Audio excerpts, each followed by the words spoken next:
Egypt, land of the pharaohs, of pyramids and of mysterious colossal statues and vast ancient temples that are still unrivaled by anything that man has built since.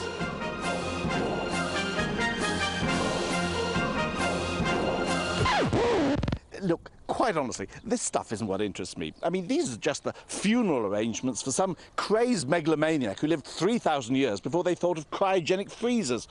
Look, turn the camera over there. Look, over there. Instead of looking at how the rich and powerful died, let's look at how the ordinary people lived 3,000 years ago.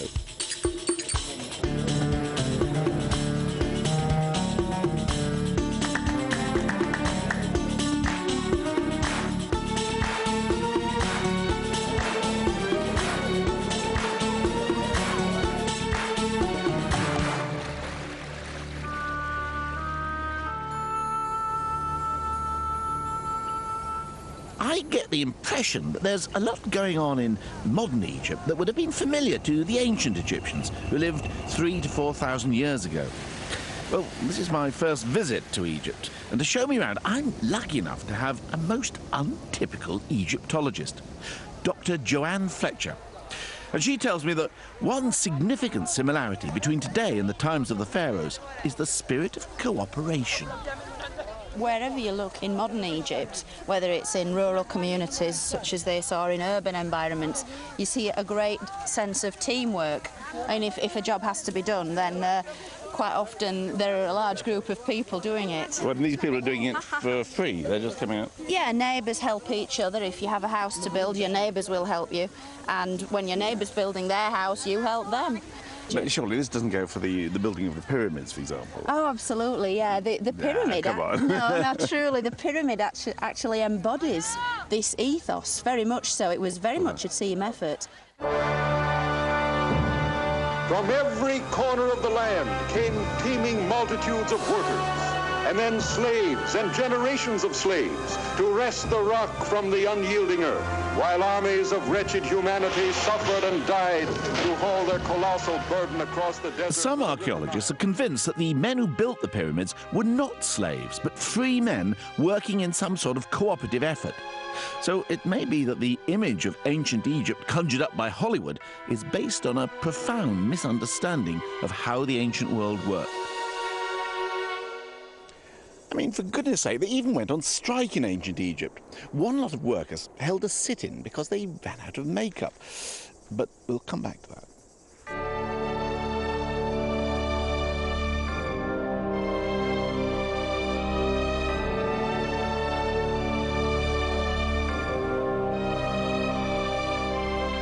This is Saqqara, to the south of modern Cairo. It may look like just a lot of desert, but it's actually an immense burial site of pyramids and tombs.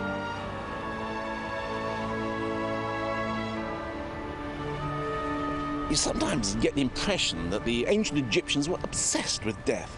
But this is actually just because of a quirk of fate.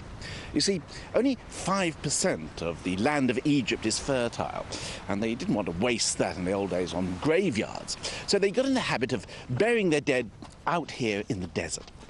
And it was the sand and the heat that preserved these tombs, almost as long as any other human artifact. But the ancient Egyptians weren't obsessed by death. If anything, they were obsessed by life. And so much so that they even recorded everyday speech. And that's what I'm going to find out now. What people were talking about at work 4,500 years ago.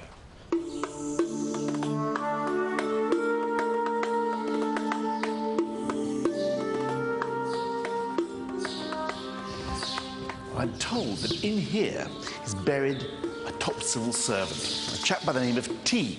Actually, his nickname was T the Rich, and he owned vast estates.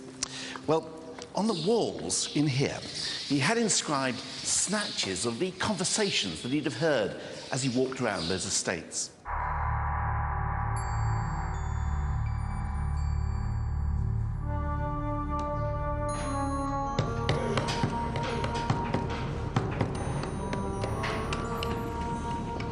Milk it! Hurry up! The herdsman's coming!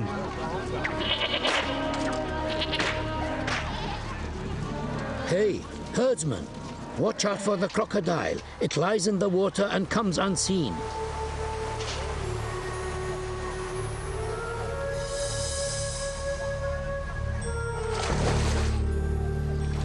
Don't make so much noise. Oh, come on. Pay up. It's a cheap. Come and help me before he hits me. Do we have to spend the whole day carrying barley?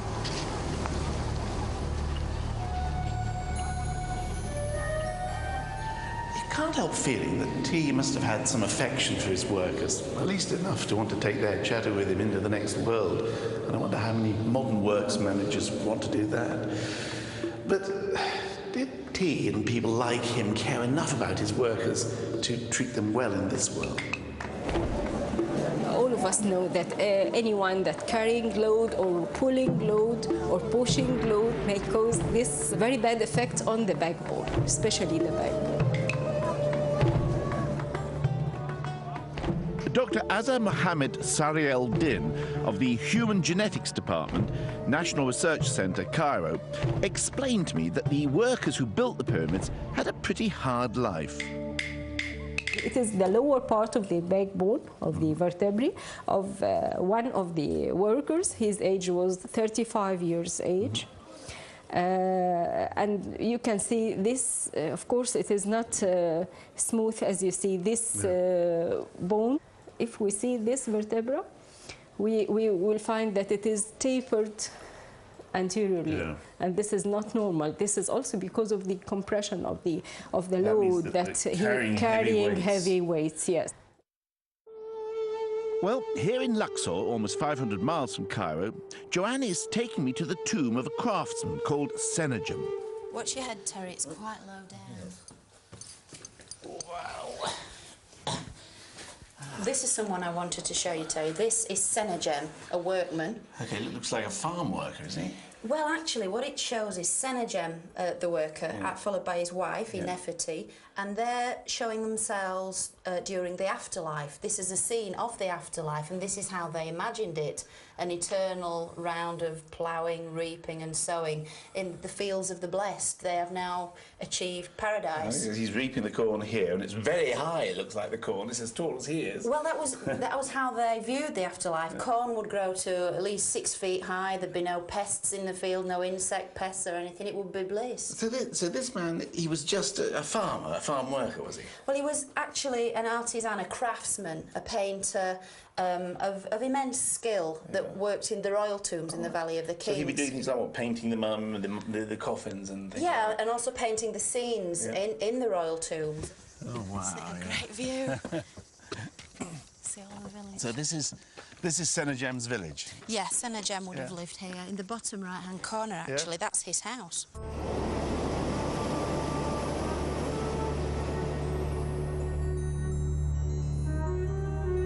Looking down from a balloon, it seems not that much has changed. People today still sleep on the rooftops under the stars, just as they did in ancient Egypt. Oh, there's Sennacherib.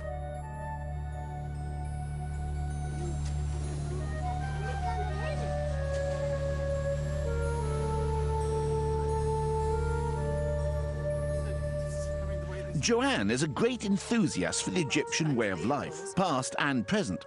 In fact, she's been adopted by an Egyptian family, the Shebas, and she's taken me round to their new home. I'm wondering if it'll give me any idea of how Sennacherib lived.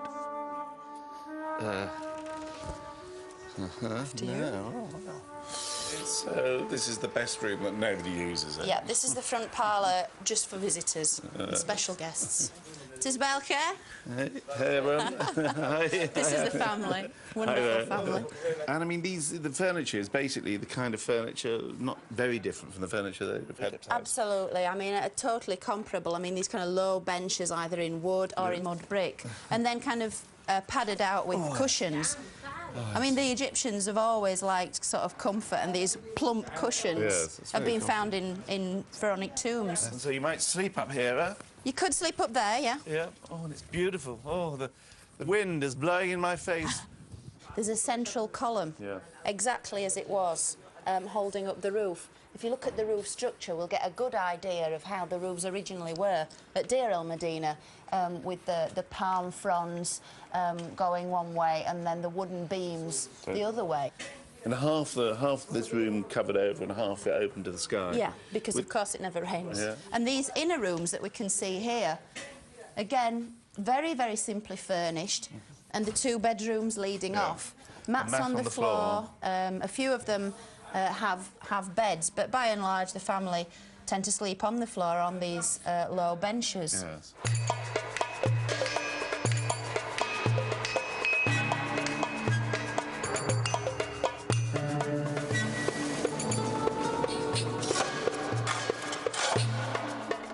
The artists, craftsmen, stoneworkers and carpenters who decorated the tombs of the pharaohs included images from their own everyday life in their work.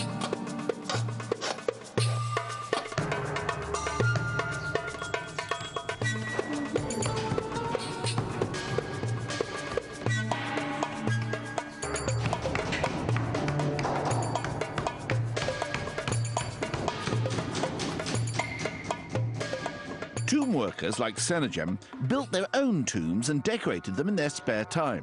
Funny sort of hobby, but still.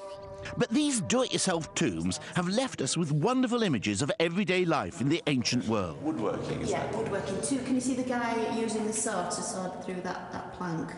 Oh, yeah. Yeah, and there's a guy with an axe next to him. He's not standing too close. Yeah. And all these guys are making wooden furniture. Yeah. There's some guys making bed legs at the top, making chairs.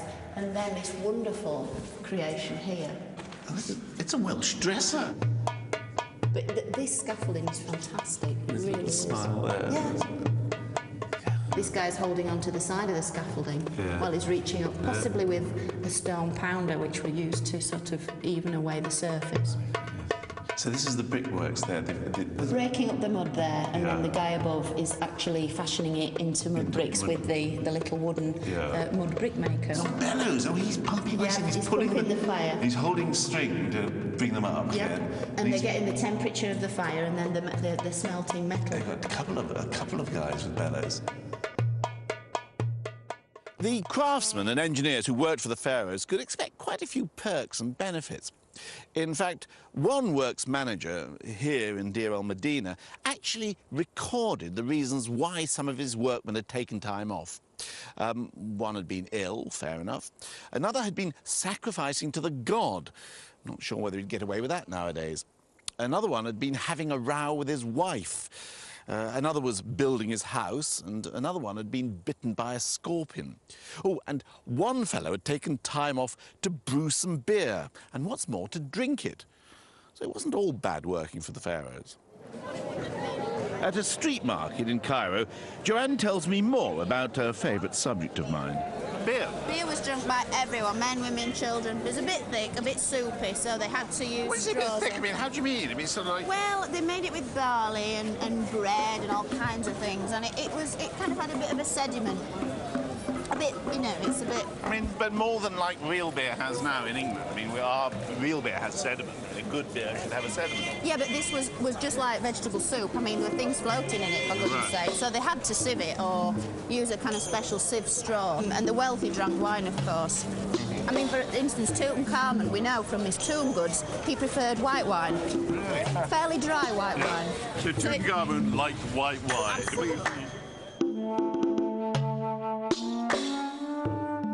The ancient Egyptians loved their wine and beer. But there was another liquid that was even more important.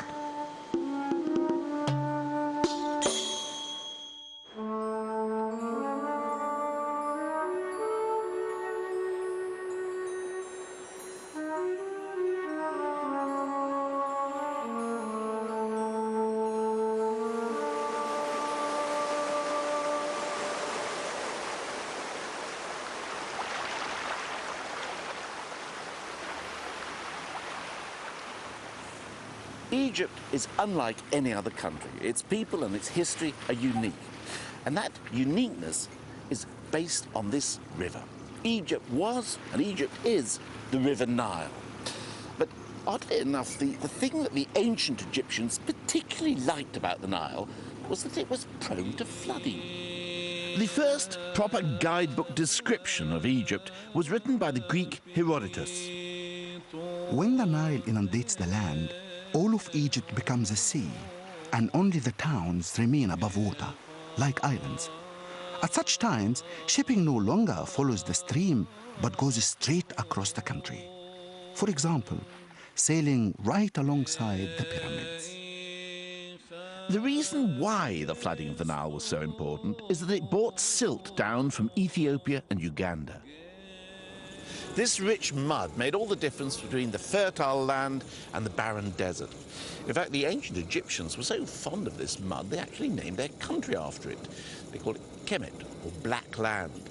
And the land that wasn't touched by the annual flood, they called the Red Land, or Deshret, from which we get our English word desert. This reliance on what most people would regard as a natural disaster gave the ancient Egyptians a special sense of values that in some ways is the inverse of our own. For example, property was valued according to how liable it was to flooding, whether it always flooded, sometimes flooded, or never flooded. And black became the symbol of life, and white the symbol of death, mourning. It's a fair bet that Sennacherib and his wife felt themselves a part of this natural cycle of fertility. Survival may have been hard work, but it wasn't exactly a struggle. The gods themselves had designed the world to be kind to them at the beginning of time. And when life is good, and when the gods have been so generous, why change things?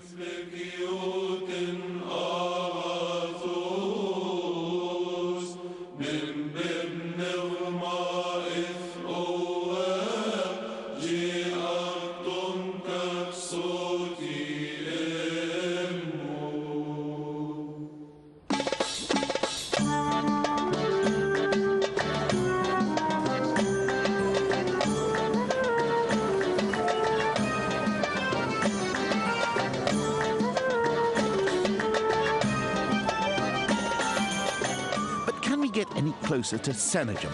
What was it like to be in his shoes, or at least in his clothes?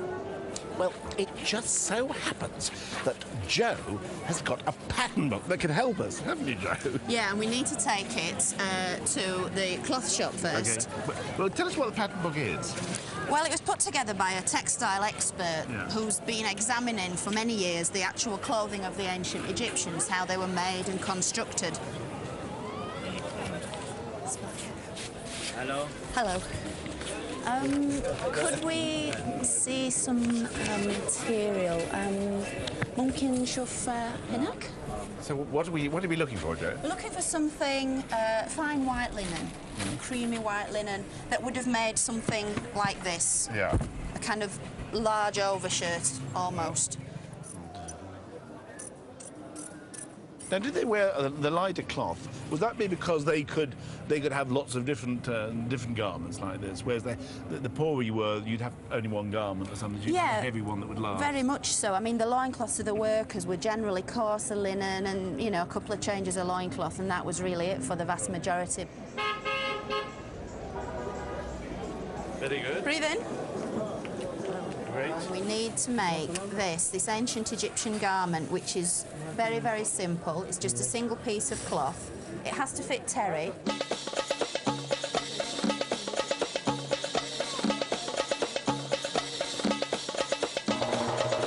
What would I be wearing? Anything underneath? And the underneath. Funny you should mention that, Terry. I've got an ancient Egyptian pattern for loincloths. A loincloth? Ancient underpants. I don't have to be fitted for that, do I? No.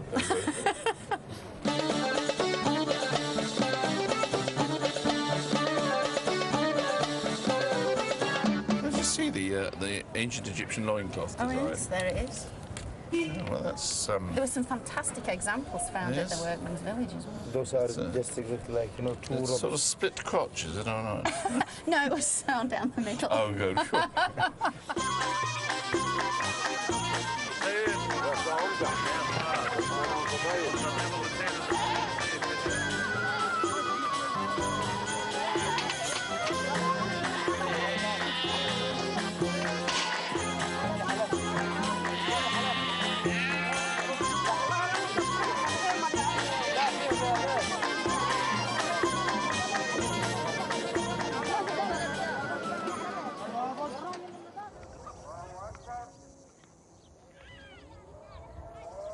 While my tailor gets busy with my new outfit, Joanne and I head back to the village of Gurna, just outside the Valley of the Kings, to investigate another vital element of daily life in ancient Egypt. Sennacherib has had a hard morning. He's been painting inside the pharaoh's tomb in 100-degree heat, but now it's lunchtime. So what would he eat? Of course, this was a staple of an ancient Egyptian diet as well, the beer and the bread. This is a typical ancient Egyptian meal. Their entire culture was based on the two ingredients we see on the table now. I mean, it's absolutely laden with calories. It really will pile the pounds like a paratha. It's quite greasy. And... It is. But the beauty of it is, I mean, it is so high calorie, it would give an amazing amount of energy, which is... It's good, isn't it? No, it doesn't taste like paratha. It's lighter. I mean, you don't need to eat anything else than this. It's just delicious. Well, this is the kind of stuff that the pyramids were basically built on, and recent excavations at Giza, at the pyramid builders' village, have found the huge bakeries which supplied the needs of the pyramid These were the builders. Foundations for those Absolutely. huge I mean, the loaves that were made in kind of almost terracotta plant pots were such high-calorie, dense loaves that they would have given all the energy necessary to build a pyramid. I mean, when people hear, modern people think about the ancient Egyptians living on bread and beer, they think, oh, poor things. But, of course, they're thinking about sliced bread in the supermarket. Yeah. I mean, it's a different thing. It's there's taste. There's so many different kinds. Today, in parts of rural Egypt, each lady has her own little oven outside the house, and they all make their own particular shapes, and sometimes with these kind of lumps, 3 lumps on the side, and sometimes with like little marks of decoration. And there's great rivalry amongst them sometimes as to who makes the best bread. But I'm sure I've seen these in hieroglyphs. I've seen this shape on a... You have. You've seen them on tomb and temple walls as offerings. I mean, these things have been going for thousands of years. I guess the onion and everything would have been chopped up and made into salad with and quite possibly made into a sandwich. A piece of bread, you scatter the onions on anything else, roll it up, quite possibly stick it in your back pocket and take it off to work for later in the day. So after the salad course, what would we have then? After the salad, well, if you were a quite wealthy Egyptian or you'd been lucky that day hunting in the hunting down by the river, wildfowl, ducks and geese.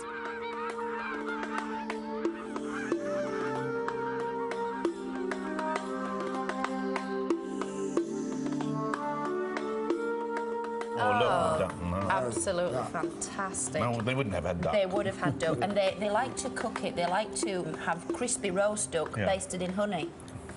And you even see the textures in tomb scenes. You can see that. You see the skin of the duck, the way it's kind of been plucked. That is something the ancient artists went to great lengths to show that the meat had been prepared. And apart from roast duck, the Egyptians often prepared their meat and salted it, and then hung it up to dry. The butcher's shop's empty, but can you see the hooks that are hanging from the ceiling? Oh, yeah. A lot of tomb scenes and temple scenes show butchery and sort of the places where animals were slaughtered and the way that meat was dried up, and quite often fish was dried up to hang there to dry, sort of ancient kippers, if you like. They were really big on things like that. The dried fish was quite a... Oh, yeah, definitely.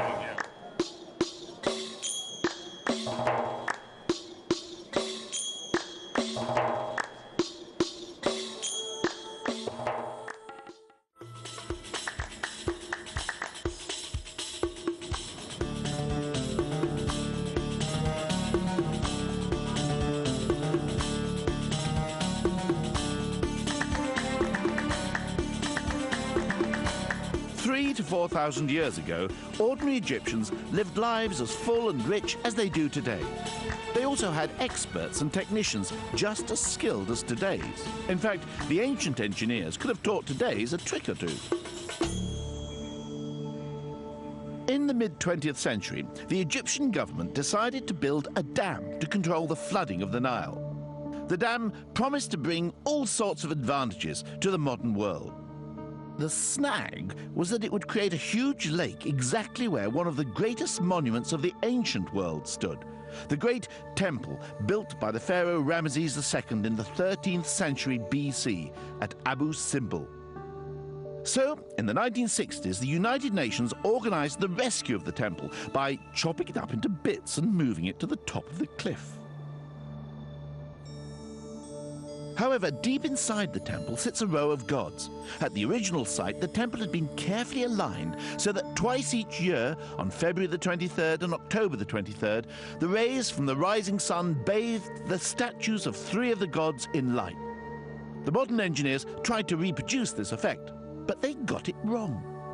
The ancient engineers knew what they were doing. Life in Egypt enjoys a quite extraordinary continuity with the past, but that doesn't mean there haven't been huge changes. There have. In the year 391 AD, the Roman Emperor Theodosius issued a decree banning all pagan temples throughout the empire. Well, for the Egyptians, this was a disaster. For their temples weren't just places of worship. They were schools, they were universities, they were libraries, they were medical centres, they were law courts. They were the centre of civic life. Closing them down spelt the official end of the old ways and the end of the written language. And a few centuries later, the coming of another religion, Islam, spelt the end of the spoken language.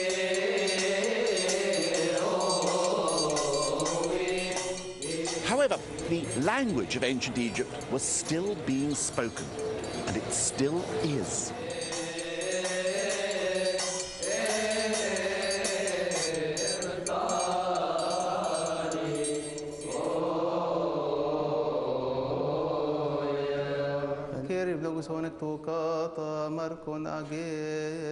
For 1600 years, despite frequent official repression, the Coptic Church and priests like Father Isaac Ramsey have kept alive the Coptic language. Coptic is a derivative of the ancient Egyptian language. So you're actually speaking the language that was spoken by the pharaohs? Yes.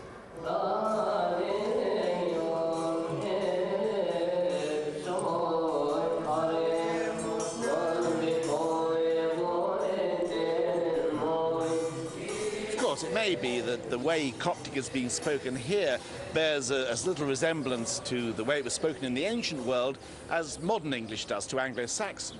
But nevertheless, the Christian Coptic Church was keeping this dead language alive in the same way that the Roman Catholic Church was keeping Latin alive. And the world's earliest recorded script was still being spoken.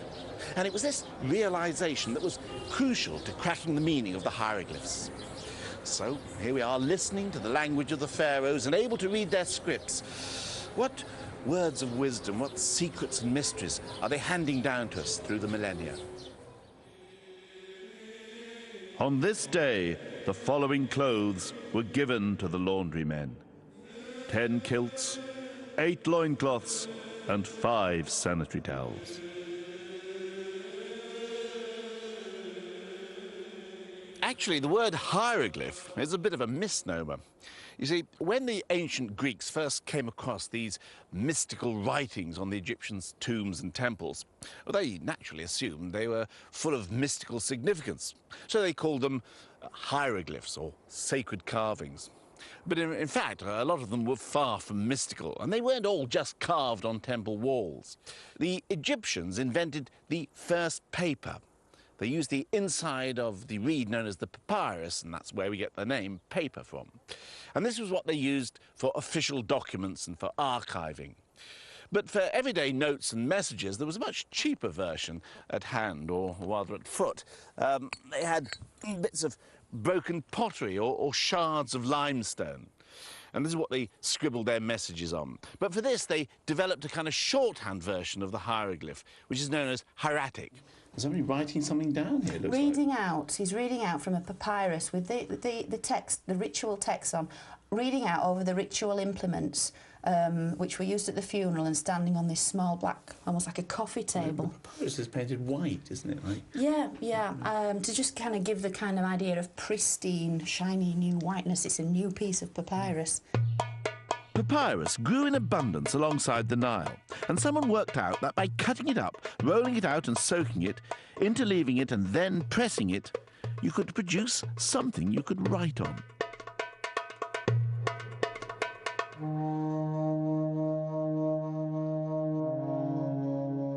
invention of writing in ancient Egypt was, of course, a boon for the accountants and managers and scribes, but it also made possible the world's first literature. One of Sennacherib's neighbours built up a small library of novellas, mythical stories, and even love songs. The woman I love is on the other side. There's the river between our bodies. The river is high. It is the time of flood. And there's a crocodile lurking in the shallows. I step in. I brave the wave. Mr. Crocodile, you're just a mouse, and I can walk on water. It is the power of love.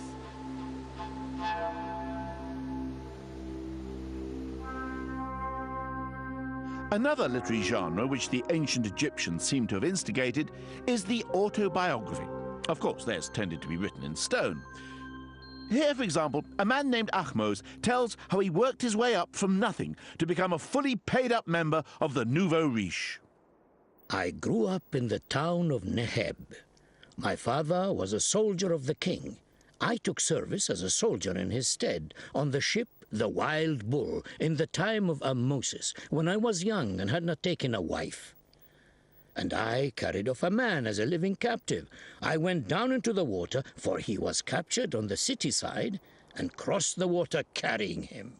When it was reported to the Royal Herald, I was rewarded with gold once more. I am grown infirm. I have reached old age. I rest in the tomb which I made myself, that I may let you know the favors which have come to me. I have been awarded gold 7 times in the presence of the entire land, and male and female slaves in like manner, and I have been vested with very many fields. The name of a valiant man resides in that which he has done. Well, all very well for the valiant man, but what about the valiant woman? Well, I was surprised to learn that in ancient Egypt, women were legally on an equal footing with men. What's more, they could marry, they could get divorced, they could buy and sell property, and they were entitled to receive the same wages as men, something the modern world is still struggling to achieve.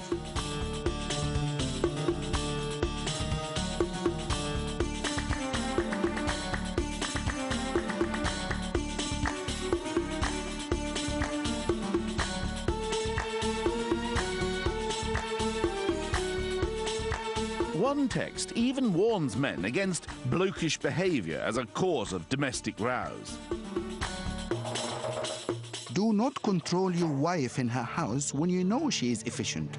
Don't say to her, "Where is it? Get it," when she has put it in the right place. Let your eye observe in silence, then you recognize her skill. If a man desists from strife at home, it will never start. In ancient Egypt, a balance between the sexes was all part of the balance of life in general.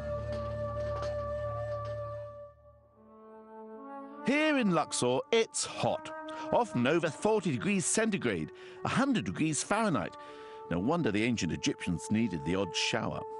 This is what an ancient Egyptian shower would have looked like. Of course, it's a bit of a classy one because it belonged to Ramesses III. But it's extraordinary to think that the pharaoh Ramesses III actually stood on this spot and took a shower. And what would happen is his servants would stand on the walls and pour water at me. "Thank you, servant," then he would. And after the shower, he'd dry himself on one of these. A nice fluffy towel. These things haven't changed in 3,000 years. I suppose it's a bit like us human beings, really. As the centuries roll by, we don't become cleverer or more moral or get bigger brains. I suppose it's quite comforting to think that, really, we're all just like fluffy towels, really. Hope he's finished it. Freshly laundered, I return to my tailor to collect my brand new ancient Egyptian outfit. There it goes. Looks so. Good, Ben. Well, do you want to try it on? Well, better. We look a bit silly if we... Yeah. If it didn't This fit. is changing in here, is it? Oh, yeah, why not? Yeah, right, okay.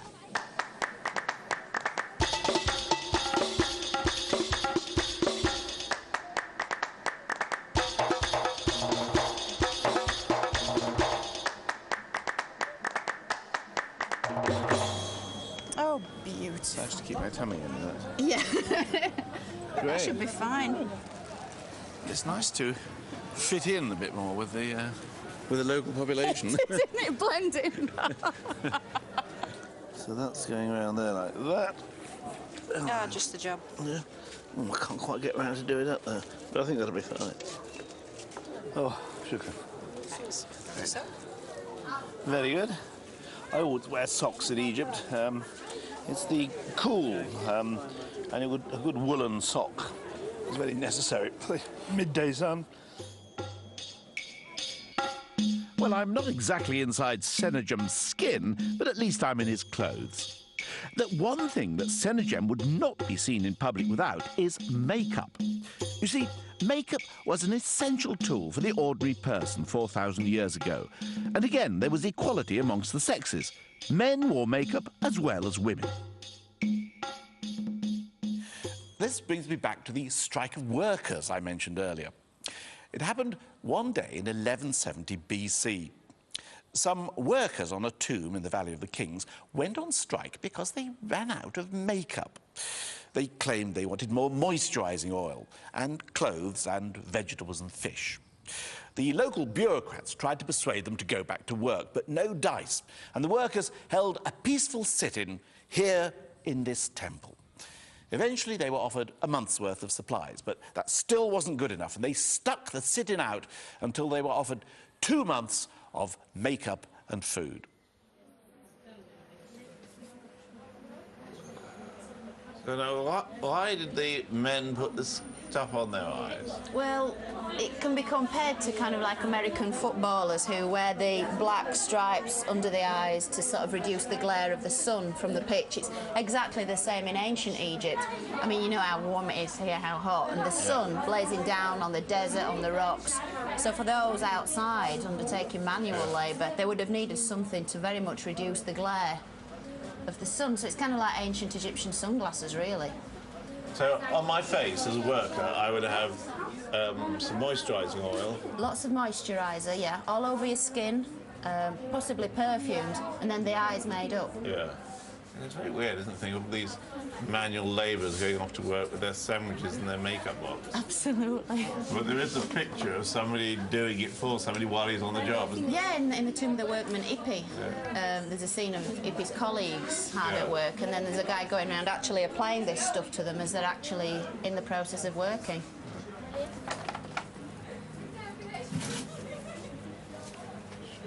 So now, I mean, I would have been bald. I mean... Well, the ancients used to shave the hair off Yeah. or crop it very short to prevent head lice, which were very common when it was, you know, in hot, dry weather.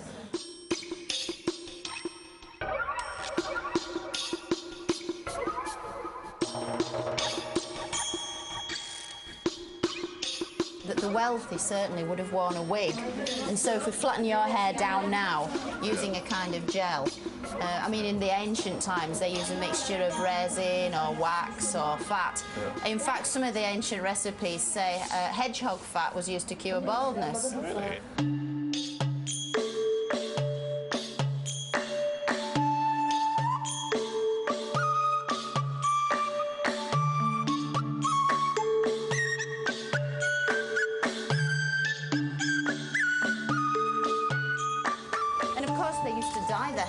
And their wigs with henna. Oh, right, yes. In some of the excavations we've done, we found henna was used as a hair dye as early as 3,400 BC. But to dye the wigs, not the hair? They dyed both. Oh, that's lovely. I hate to say this, Joe, but were wigs regarded as particularly attractive? Or Oh, yeah, they weren't just items of status, but right. they were seen as very, very attractive. Right. And there's one brilliant story where a man makes a very improper suggestion to a woman and said, put your wig on and let us spend an hour in bed. I mean, this was the height of impropriety. A bit more like it. How did they put the perfume on in the old days? Well, literally douse it all over themselves. They'd rub it into their skin. I think I'll douse it, yes, I think. Is that more chronic? Very much. Oh, you smell beautiful. Do I? Well, I know, I feel like a knight on the town.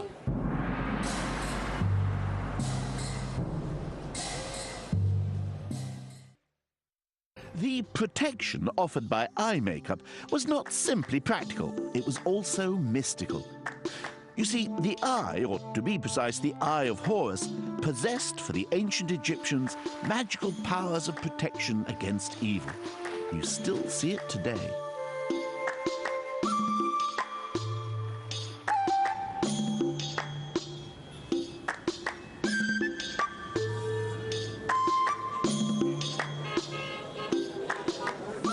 But of course, the ancient Egyptians also took practical steps to protect themselves as well. Drugs and herbal medicines were on sale in every marketplace. In fact, the ancient Egyptians invented toothpaste, the first cough drops, breath fresheners, chewing gum, and deodorants. But even the Eye of Horus couldn't protect the ancients from the ever-present spectre of death, and children were especially vulnerable.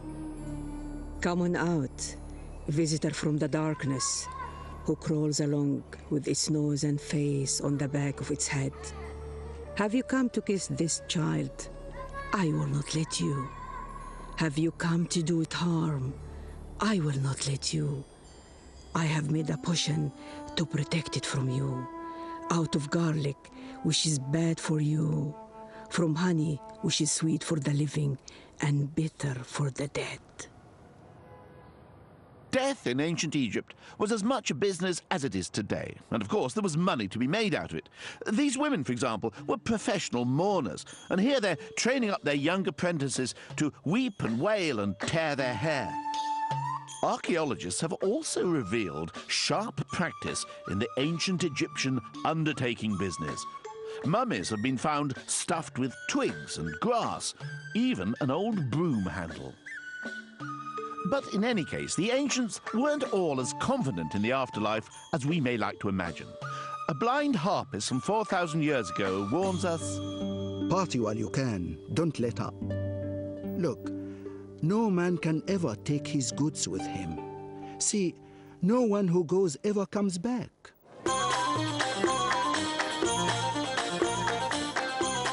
Well, the great rulers have passed away. Their tombs have been robbed or rediscovered, their mummies unwrapped and the broom handles removed. The all-powerful pharaohs have been made public property. But perhaps the real immortality is to be found among ordinary men and women, living lives that have changed very little since the days of the pharaohs. Perhaps the hidden history of ancient Egypt has been here all along, under our noses.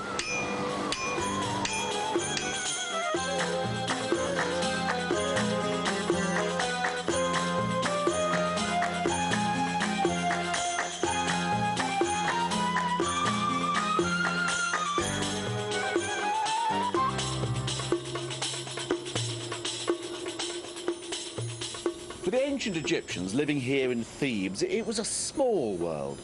From the Nile to those mountains over there. And beyond was the desert, the other world, the dwelling of the dead.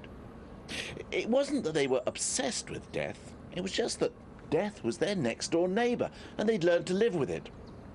Here's a favourite message from the living to the dead. May you spend millions of years, you lover of Thebes, with your face to the north wind and your eyes beholding happiness. And the dead also have a message for the living. Here's an ancient Egyptian's advice to us today.